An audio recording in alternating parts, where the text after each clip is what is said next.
Welcome to our channel. Today we how to transfer your CMS UI from Contentful to Sanity detailed guide step by step clearly. First, log in to your Contentful account. Navigate to the Content Model section within your Contentful dashboard. Identify the content types you want to transfer to Sanity. Export the content model by selecting the relevant content types. Use the export function to download the JSON files. Next, log in to your Sanity account.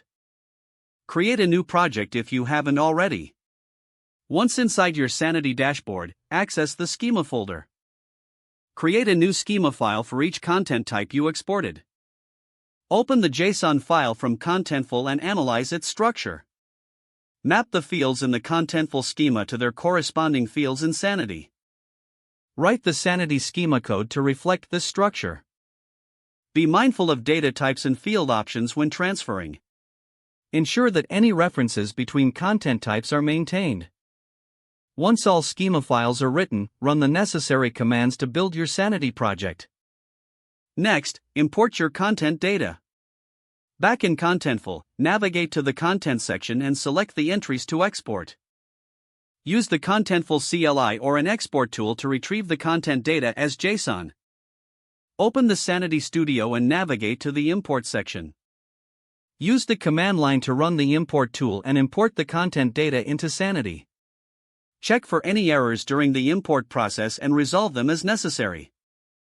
After importing, review the content in the Sanity dashboard. Make adjustments to the layout or design if needed in the Sanity Studio. Test the functionality of your new setup to ensure everything works as expected.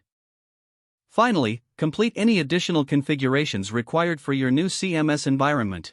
If the page does not load, refresh the browser or try again in a private or incognito window.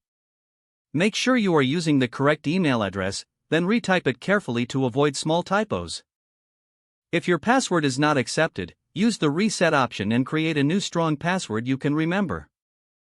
Don't forget to like this video and subscribe to our channel for more step-by-step tech guides.